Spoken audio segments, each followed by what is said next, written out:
In today's session, I would be talking a little bit about the different admissions criteria.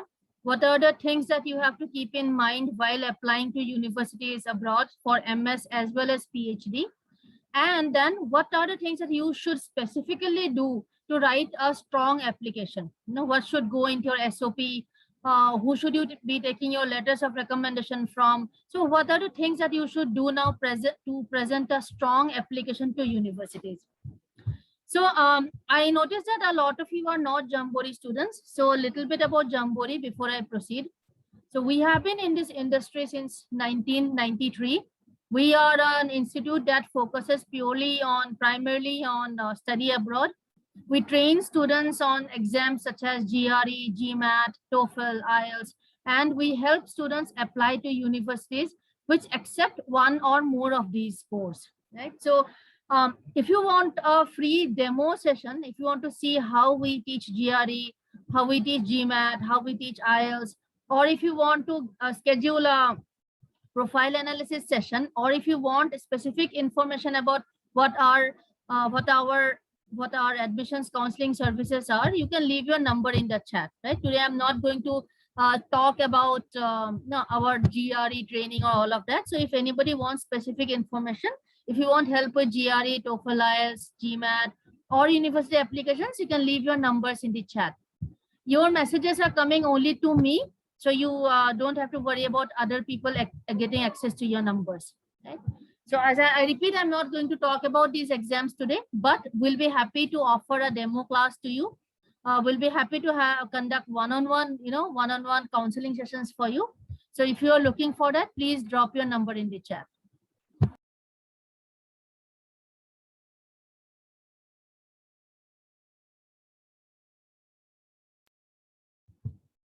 Okay.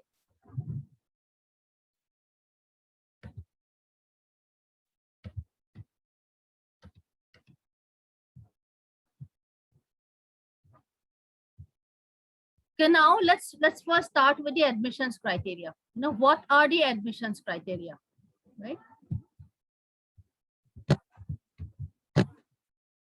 The first thing is obviously the standardized test score, depending on which country you are applying to.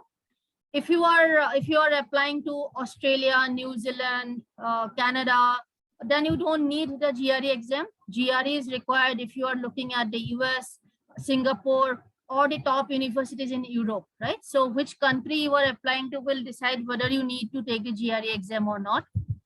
The language test is required everywhere, right? Doesn't matter which country you are applying to, you would need a language test. Now the scores of these exams are called the standardized test scores. These exams are standardized, right? So the scores of these exams can be directly compared. So if you have a GRE score of 300 versus somebody who has a GRE score of 320, so 320 is higher than 300. So it does not matter which college you are from, does not matter which country you are from. So the scores of these exams can be directly compared. So the applicants are compared based on the results of the standardized test. In some countries such as Canada, Australia, New Zealand, you do not need GRE, but in the other countries, in the US, almost all the universities need the GRE score. In Singapore and Europe, some of the top universities need the GRE score. So you first have to make up your mind about what college you are targeting, which country you are targeting, and then decide which exams you need to take.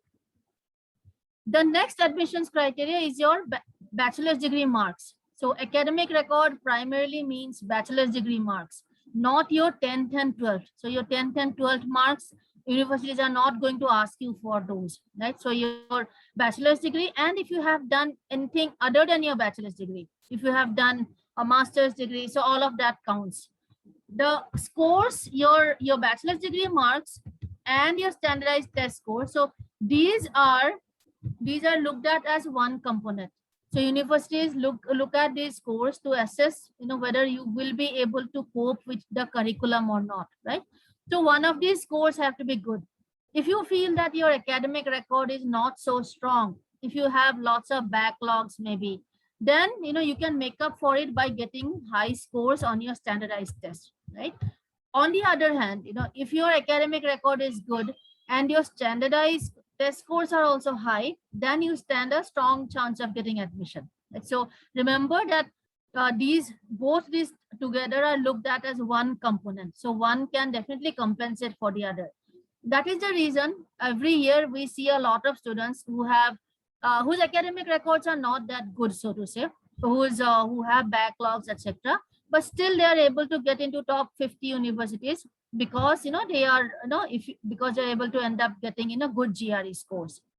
So in terms of academic records, it's not just the percentage that the universities look at.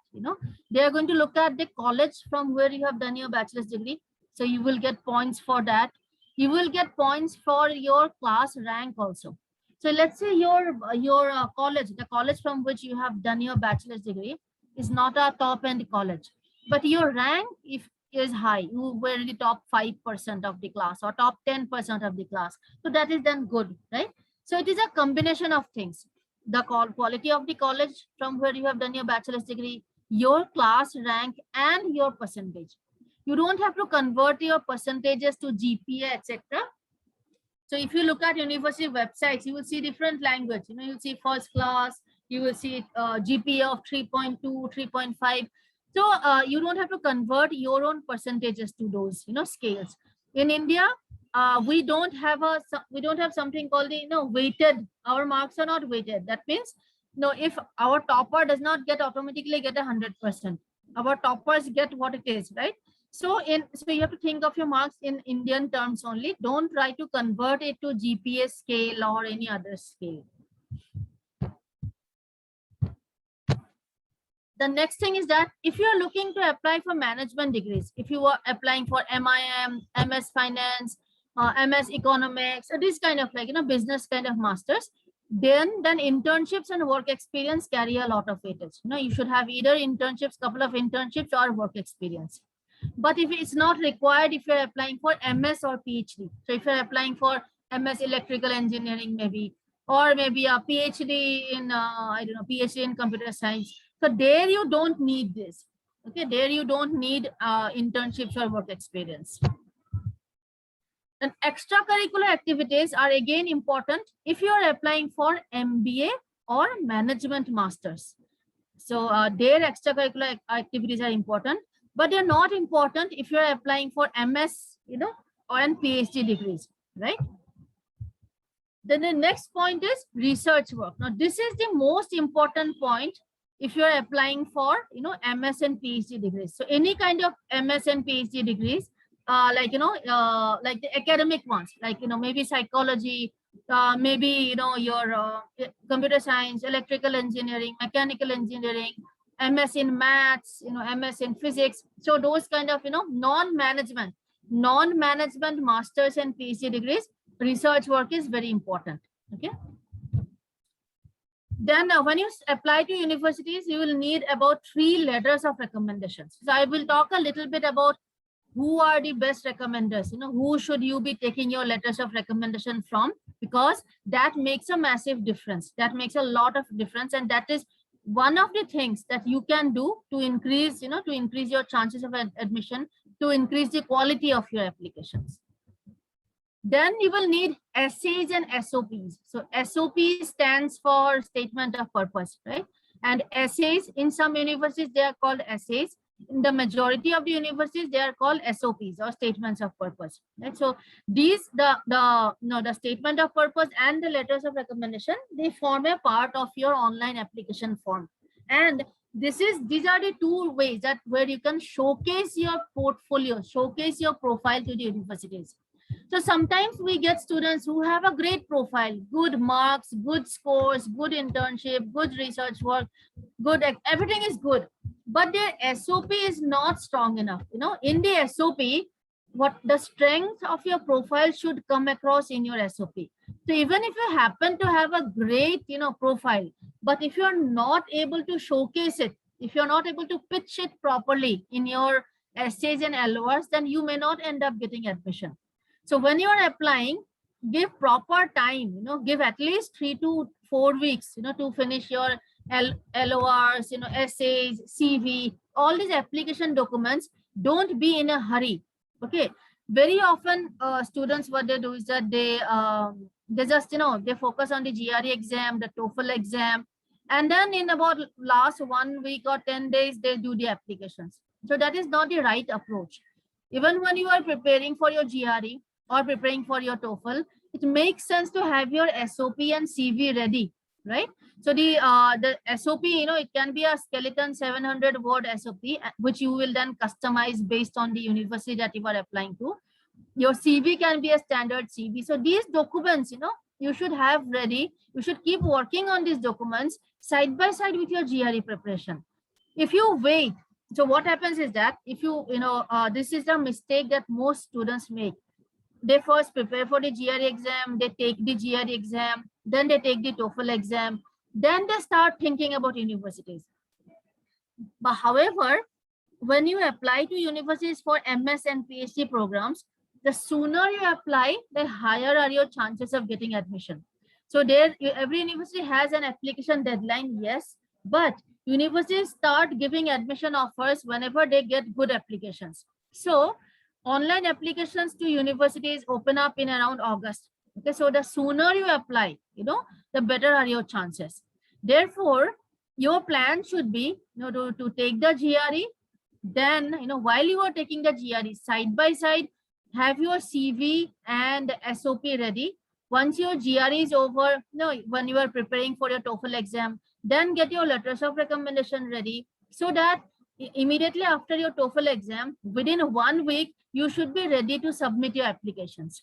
Okay. So otherwise, what will happen is that after TOEFL, then you will need a month, 1 month, 1.5 months to submit your application. So you are losing about 4 weeks. So you can actually think ahead. You can actually make sure that you are ready to submit all your applications within 1 week of your TOEFL exam, or maybe 2 weeks of your GRE exam. Okay, so the plan should be take the GRE exam, after 1 week or 2 weeks, take the TOEFL exam, and a few days after the TOEFL exam, submit your applications, so that you can apply as early as possible. Right, the ideal time to submit your applications would be like end of November is a good time. No, I mean, especially for PhD. So PhD students, if you do not submit your applications by December 1st week, then the seats get filled. Right, there are very few seats for PhD. So if you are thinking of applying for a PhD program, then you should actually submit your applications by latest by the 1st week of December. And MS students who want scholarships, if you want to be considered for scholarship, then again make sure that you apply by latest by the 1st week of December. Ideal time is to apply by the 3rd week of November or the last week of November. The sooner you apply, the better. Those of you who will be applying for 2023, some of you will be probably applying for 2023 intake. So you guys should actually apply in August itself, right? August is when the online applications open up. So take your GRE in advance, your TOEFL exam in advance, have your applications ready, submit your applications the moment the online applications open up. Those of you who are applying for the 2022 sessions, so the latest that you can now apply, the absolute latest should be end of November, 1st week of December, no later than that. Okay. So these are so when you are thinking of applying to university, so these are the things that you need to keep in mind now. Okay, so you will need a CV also. There's no need for any cover letter or anything else. You will, in addition to essays, SOP, so you will need a CV, right? So these are your application documents: 3 letters of recommendation, 1 CV, and 1 SOP. So you should start working on this side by side with your GRE preparation.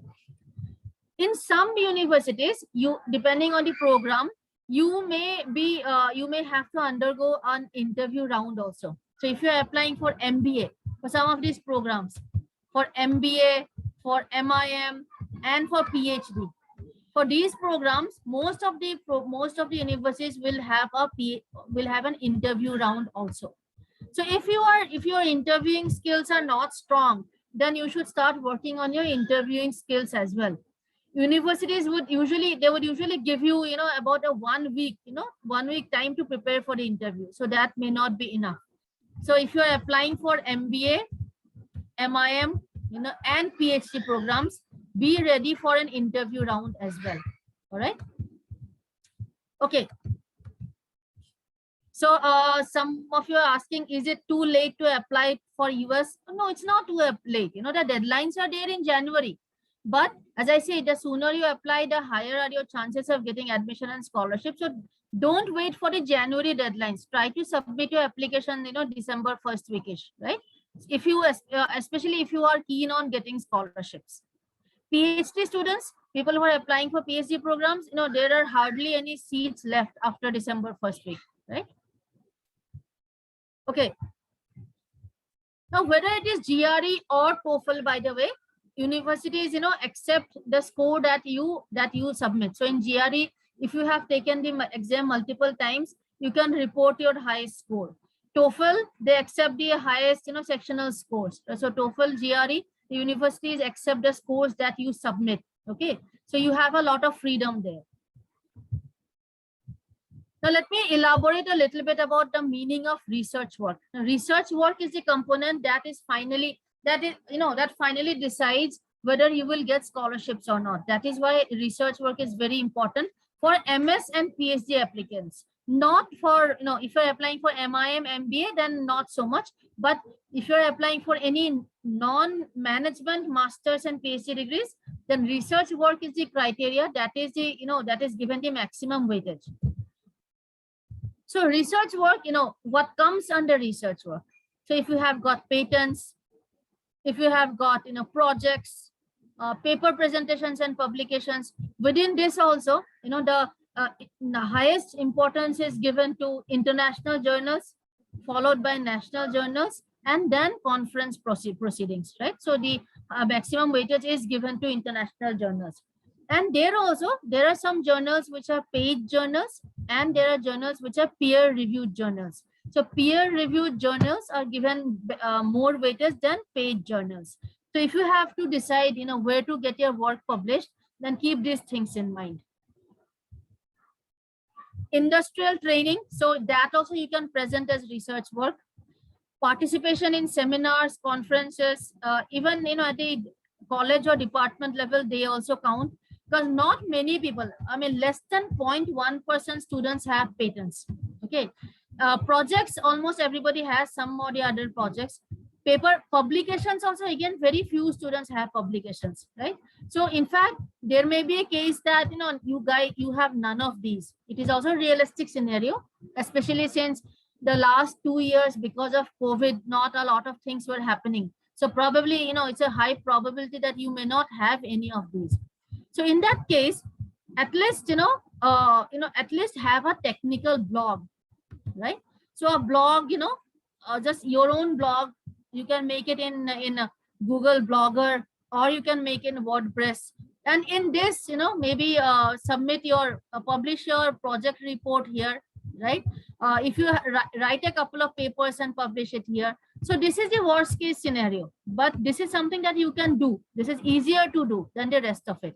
As I said, universities are, you know, being considerate. Because of COVID, the last 2 years, not many things were happening. Colleges were closed. So obviously not many activities were happening. So you should at least have your own blog, right? So when I say MS, I actually mean MA also. So if you're applying for MA psychology, MA, you know, economics, all of that would, you know, the same criteria would apply. Okay. And masters or PhD, non-management masters or PhDs. Right? Okay. Now this, as I said, especially for PhD students, it's very important to have at least a couple of these things on your CVs. Now, letters of recommendation, as I mentioned, they are really important. If you think about it, you know, none of you are going to take a letter of recommendation from someone who you know is going to say bad things about you, right? Therefore, by default, everybody's letters of recommendation are going to be good. How you can make your letters of recommendation stand out is by choosing your recommenders wisely. Okay. Universities give a lot of weightage to, you know, to ability to do independent research. They like students who can study independently. They like students who are self-motivated. So choose your recommenders accordingly. Choose project guides. So project guides can then tell the universities that you are good at doing research. that you can study independently, etc., etc., right? Professors in under whom, in whose subjects you have scored highly. Do not choose professors just because you have good relationships, with the professors. Choose only those professors, choose only those professors in whose subjects you have scored highly. Okay, and then again the professor can tell about how you are self-motivated, how you study on your own beyond the curriculum. So those are the things that have to be written in the letters of recommendation. If you are working, if you are a working professional, then you can take one from a supervisor also. But if you're a college student, then best thing is to take from, project guides and professors. If you have done a long internship, then you can take from your internship supervisor also. But for college students, as I said, do give, try to take as many from project guides and professors. Okay.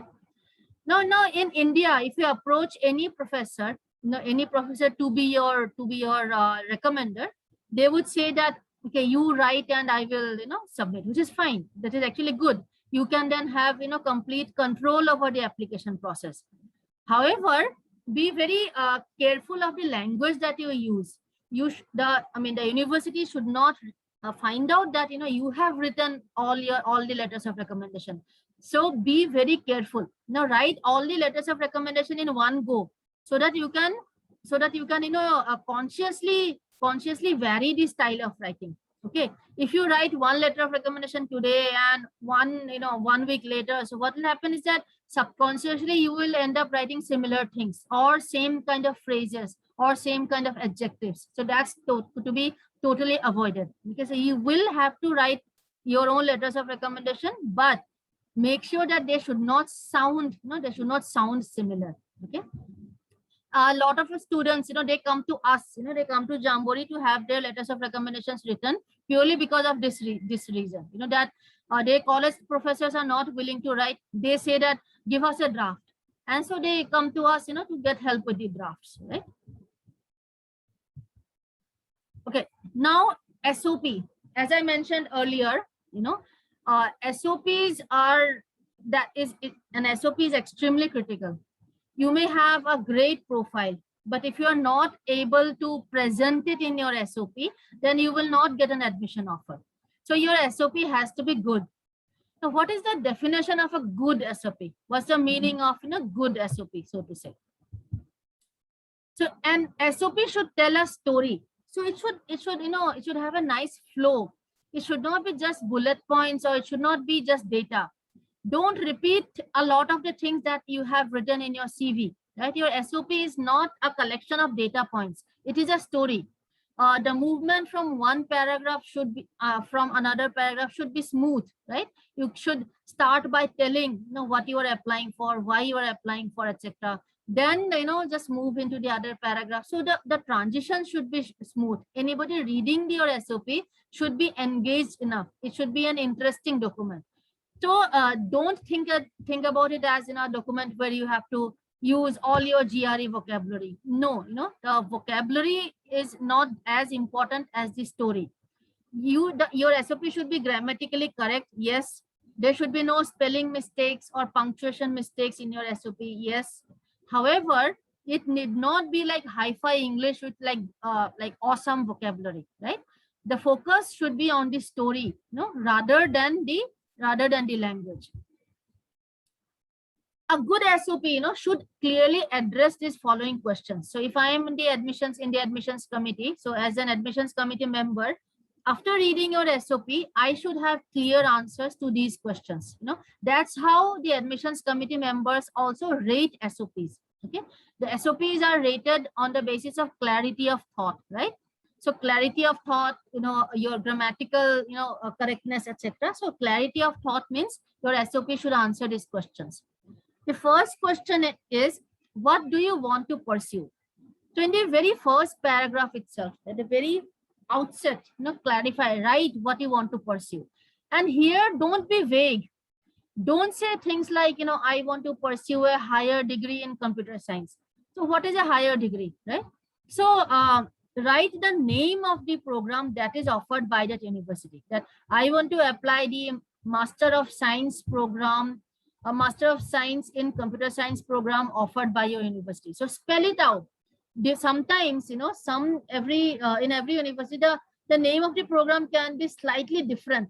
So always check, the name of the program that you are mentioning in your SOP should be the exact name of the program that is offered by that university. So it's a very small detail, but do not be generic. Okay.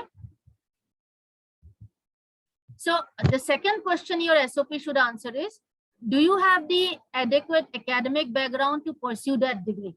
Okay. So here, now this is going to be the majority of your SOP. You can write 2 to 3 paragraphs for this. This is where you talk about the electives that you may have taken during your bachelor's degree, the projects, the research work, the internships, anything and everything, right? That we talked about. So this is where you talk about those things. Okay. And when you talk about a project, or when you talk about a presentation, don't just give the name. Give 2-3 sentences also. If there are any certain any specific tools or equipments that you use, then talk about that. If you have done an industrial training, then just write 2-3 sentences about what you learned during that industrial training. Okay. So this portion, this is going to be the majority of your SOP. There will be 2 to 3 paragraphs around this, based on your own profile, based on what you have done. How you are kind of how you are distributing these things in the 2-3 paragraphs. It will depend on your specific profile, but yeah, as I said, this has to be the majority of the SOP. The next is that you should talk about why you are applying to that specific university. Now students, they tend to write one SOP and they tend to use that same SOP to apply to 6-7 universities. So no problem with that, obviously, you can do that. However, you have to change at least one paragraph in the SOP. The paragraph where you are talking about why you are applying to that specific university. In this paragraph, stay away from cliches, such as world-class faculty, world-renowned faculty, cutting edge technology, blah blah blah. The university admissions committee, they are they're intelligent. They would know that you are just changing the name of the university and change and applying to multiple universities. So this is here you should do some research. Go to the department website of that university. Find out the names of a couple of faculty whose research work is similar to your interest. Write up, say that you are interested in the research work of those 2-3 faculty. Check out some of the courses, the curriculum of the master's degree or PhD degree. Name a couple of courses that you really want to take. And if there's anything specific about the university, for example, if you're applying for mechanical engineering, so to say, and you're applying to universities in the Michigan area, then you can say that Michigan is the hub of the auto industry. So that is another reason why I am applying to your university, right? If you are applying for computer science program and you are applying, to a California college, so to say, so you can say that that your university's proximity to Silicon Valley, is another reason why your university is on the topmost of my list, etc., etc. So find out things specific about the university. So convince the admissions committee that you have done enough research about the university. Do not write a generic SOP. Okay, it is okay to have a generic SOP, but the specific, this one paragraph, it can be a very short paragraph of 2 to 3 lines, but do enough research to write those 2 to 3 lines. That paragraph has to be university specific. The last question. Now, this is a question that most students do not address. They miss out on this completely, right? But this is a very important question. So this question is, why should the university take you? Okay, what is it about you? How are you unique? Yes, you told them what you want to pursue. You also told them that you have, a good background, so to say. You told the university why you were applying to that university. However, there may be a lot of students who want to do the same thing, who have similar academic profile. So why should the university take you? So in this paragraph, you should write about your USP. What is your unique selling point? How are you different from your peer group?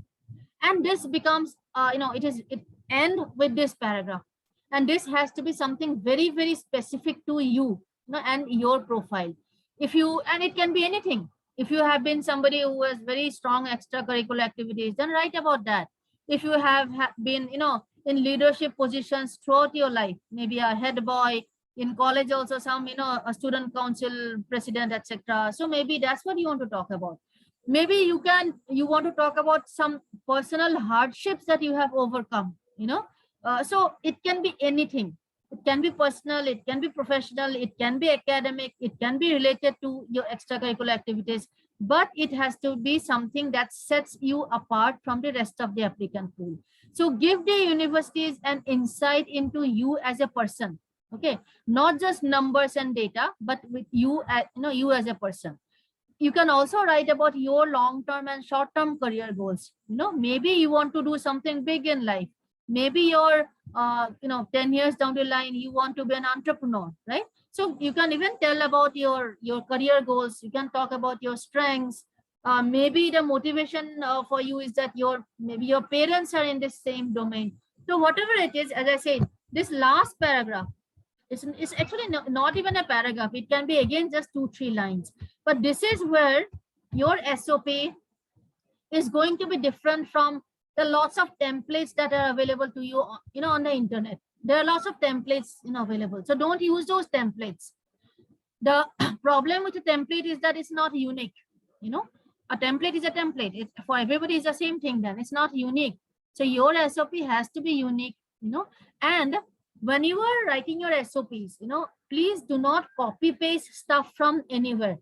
Don't even copy paste stuff from the university's website. Universities have this, plagiarism, anti-plagiarism softwares. So they will run your SOPs, LORs, through the plagiarism softwares. So there should not be more than 5-10%, overlap with any content on the internet. Therefore, please do not use any templates available on the internet. Don't even copy paste stuff from the university's own website. Rewrite it.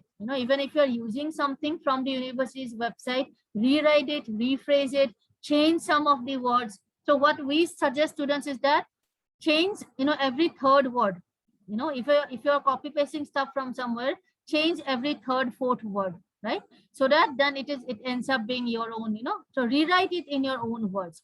Otherwise you will, your SOP will not pass the anti-plagiarism software test, and you will be blacklisted in that university forever. You can never ever apply to that university, right? So being blacklisted for plagiarism is a big thing, okay? So be very careful when you are writing your SOP. And you will have enough time to write your SOP if you start, if you start early. If you are planning to write your SOP in 1 week, then you will be under a lot of pressure. You will copy paste stuff from here and there, right? So therefore, please don't do that. Rewrite stuff in your own words, and like as far as possible, do not copy paste stuff from internet. Okay. So this is how your SOP, this is what a good SOP is, and invest enough time in your SOP. As I repeat, you may have a great profile, but if you're not able to present it strongly in your SOP, then you will not get admission. Okay. So as for the SOP, different universities may have different word limits. So what I recommend students is to have a 700 word, 700 word SOP ready. Then after your GRE score, when you have finalized the universities that you want to apply to, then cut it, if then depending on the university's requirement, you can make it short or make it longer. But it is a good practice to have a 700 word skeleton, SOP ready. Okay. So then if the university that you are applying to, if it requires a 500 word SOP, then you can cut it down. If they require a 1000 word SOP, then you can add more words. But the basic, information, as I said, write the SOP based on these points, So, and this is the paragraph that you will need to customize for every university anyway, right? So give yourself some room. So have a 700 word SOP ready. Okay, so so that's about it.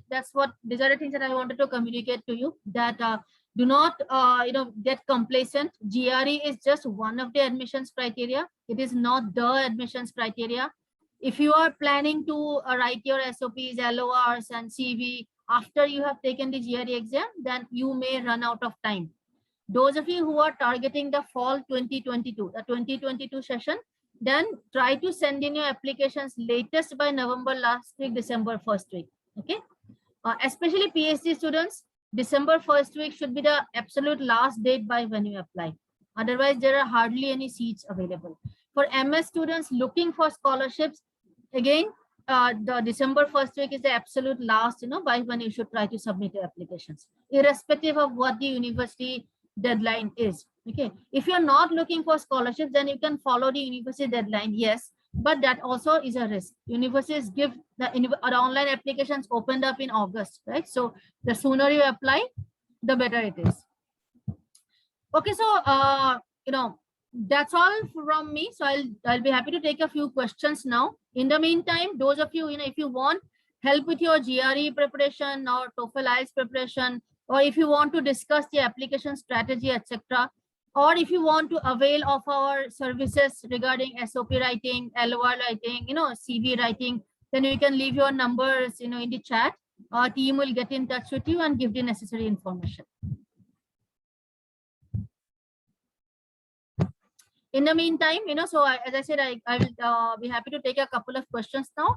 You can raise your hand. I will give you mic access and you can ask your question. If you have any question, you can raise your hand. Yes, Kashish Sharma, what's your question? Hello, can you hear me? Yeah, I can hear you. Yeah, my question is about scholarships. So I'll be probably applying for fall 2023 and for MS Physics. So I would like to know how can I find scholarships like which might be like good for me, and like what do you think like should be the strategy to like apply for the scholarships and everything? For MS Physics, one thing that you should do is to take the physics subject test, subject GRE, right? So that will help your chances a lot. So you're talking about US, or you're looking at other countries as well? I'm mainly looking for US, but I'm also keeping Europe in mind. So take the subject GRE in physics. So that happens in October. So you can take that next year, that is. And for your like as you said, scholarships, etc. So this scholarship, there is no separate application. The university online application itself has a section about scholarships where you can apply, where you can state that you are applying for scholarships. There's no separate application for scholarship. So when you're applying for universities, you just have to say that you would like to be considered for assistantships and scholarships. But to make your case stronger, take the subject GRE in physics. Try to get a couple of publications if possible, and get good grades and good GRE score. Okay, but this GRE subject test, right? Like I heard that it's not mandatory for a lot of colleges. It is not. Yeah, it is not. But you say that you would like to be maximize your chances of scholarship. So in that case, you should write. If you don't get a good score, then don't report your score. Okay. Okay, yeah, that's all I wanted to ask.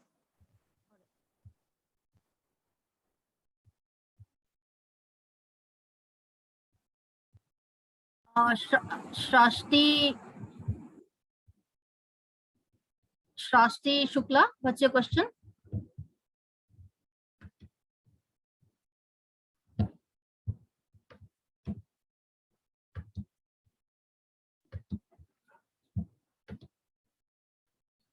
Shrashti Shukla, are you there?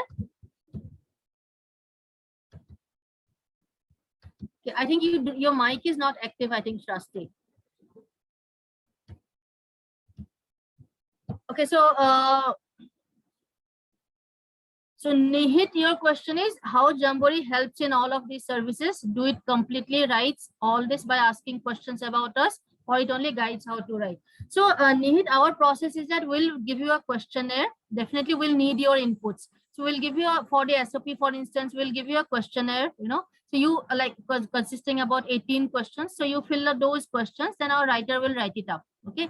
Similarly, for letters of recommendations, again, for each of your recommenders, we'll give you a questionnaire to fill. So you give us the data, then our writers will write it up. Okay. And CV will first give you a sample CV. You arrange your data according to that sample, give to us, and then the writer will then write it up.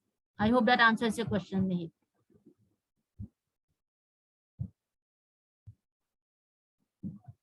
Priyam, what's your question? Okay, my question is, some colleges require 12+4. So can this be tackled with a 3-year UG course and 1 year of MS in any MS program in the respective field? What program are you, which country do you want to apply to, and for what program? US for cybersecurity or data analytics. What's your bachelor's degree in? Bachelor's degree is in BSc IT. Again, I missed you. BSc what? BSc IT, Information Technology. Okay, so 3-year degree course. Okay, Yeah. so for you, after your 3-year degree course, what you should do is that you should do a 1-year PG diploma. Doing a first year of MSc, that is not considered to meet the criteria of the 4-year. So you should do a 1-year PG diploma. So that will meet because they want something that is completed. Not because if you do first year of MSc, you would not have completed that degree. No. Does that Okay, answer your ma'am. question, Priyam? Yes, ma'am. Right. Parul Khattar, what's your question? Hi, am I audible? Yeah, I can hear you now. I want to ask that if I want to pursue masters in data science and I have a background in mathematics, so would it be better to go for MS in data science or for statistics or computer science? So MS in data science is fine. If you have you said you have a maths background, right? Yeah, but I have a three-year bachelor's degree in mathematics. Okay, so you want to go to the US. Yeah. So I would also recommend you to maximize. See, there are still about you will be able to find 5-10 universities which are okay with your 3-year degree. But to expand your options, so that you get more university options, I would strongly recommend you to do a PG diploma in something related to something related to computer science now. Maybe something around Python or some kind of coding background, because then that would be like really strong. Then your profile would be really strong, and do it from a university that is like recognized by UGC. So some 1-year postgraduate diploma, even online, would have worked, right? Something from IGNOU, etc. That would also work. And ma'am, one more thing, like what kind of GRE score is expected for good universities for MS in data science? See, that's a very, very broad question, because good university is also subjective. So if you're looking at a top 10 university, then a 330 kind of score. But even with a 315, you should be able to get into a top 50 university. What did you say? What was the score? 315. Okay, actually, I have a high quant but a low verbal score, so that's why I was confused. I have a 168 in quant but 115 verbal, so I don't know, like. You have a 328. No, 318, because I have 168 in quant, okay, and 115 verbal. Okay. So see, if you have now one more year, then give one more attempt of the GRE. Okay. Right. So some of you are asking about what are the charges of Jamboree. So see, I am not from the sales team, so I would not be able to help you with that. However, if you have left your numbers in the chat, then you can ask when you get a call, you can ask them. So those of you who want to know about Jamboree's charges for helping with university selection or SOP writing, LOR writing, all of that, if you want that, then you can leave your number in the chat. And when our team calls you, you can ask about the charges. Okay. So Shrasti Shukla, what's your question? Ma'am, what about the COVID restrictions currently going on, about the 50% of the limit of class are being called, not 100% and all that. And ma'am, actually, I have a BSc degree in geology, chemistry and zoology, but in majorly countries, they ask for 12+4, as you said earlier. But only US and Canada. Only US and Canada have a 12+4 requirement. You can apply to European countries, you can apply to Australia, you can apply to Singapore. All of those are fine. Only US and Canada has a 12+4 requirement.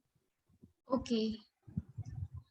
So ma'am, 1 year of master's degree won't work for No, 1 US year of and master's Canada. degree is not a completed degree. So you are better off. Ma'am, but in my subject, diploma is not available. Only master's is there. No, you check. IGNOU has a few masters in like not masters, PG diploma courses. Do check. They have a really good good selection of PG diploma courses. Like even Annamala University, Anna University, IGNOU Yeah, University. ma'am, these they are- are there, but not in my subject. Actually, other subjects are there. Not in earth science. It's only not a. Check out, just check out even if something that is maybe slightly related also you can do probably. Okay, ma'am, but that would be different from my basic subject, no? Core That's subject okay. That's why I say something slightly related to it, not exactly geology, but if you can find something slightly related to it, something related to environment maybe, so that would also work. Okay, I will try to find. Thank you, ma'am. All right. Okay, so it's the last question of the day. So Saman Saad, what's your question? The rest of you, if I were not able to answer your questions, do leave your number in the chat. We will get in touch with you. Yes, Hello, ma'am. Saman. Yes, hi. Yes, ma'am. So, ma'am, I wanted to know, I'm planning to apply for 2023 fall. So when should I opt for counseling? Around Sure. what time? Whenever you want to, depends on what. So what program are you applying for? Ma'am, MS in psychology. Psychology. Okay. So any time, take your GRE exam before August of next year, so that the moment the applications Yes, are ma'am. open in August. Yeah. I will be giving GRE in February, first week. Okay, And okay. I'm already enrolled with Jamboree for GRE and IELTS. Okay, great. So you after GRE then take your IELTS, and Yes, then ma'am. after, as soon as your GRE is over, then you can start, you can join us for your university shortlisting. Then you can start networking with professors, so reaching. So so that is also an important process if you are looking for scholarships, networking with professors, right? So Yes, it's ma'am. like getting in touch with them, pushing your case for scholarships, etc. So all of that you should start, once you have your GRE scores. Okay, ma'am. And ma'am, for 10 plus 4 years for USA, like they have these evaluation agencies like WEST. But So yeah. if we will provide them with our transcripts, then they will convert them into some points. Like then they will be equivalent Right. to 10 For plus that, 4. your bachelor's degree has to be complete. So if you're currently in third year, so I mean, Second year. second year. So they do WEST evaluation only on completed degrees. Okay, ma'am. Okay. So Okay. if you're doing that, so might as well enroll yourself in a PG diploma side by side, just to be on the safe side. Okay. Okay, ma'am. Thank you so much. Okay. All the best. Thank you, ma'am. Okay, so that's all for now. Thanks for joining. I hope some of your questions were answered. So the recording of this session would be emailed to you by, you should receive it, by, I think in a couple of days. And if you have any questions, if you have left your numbers, then our teams will get in touch with you. Thank you so much. Have a great weekend, all of you.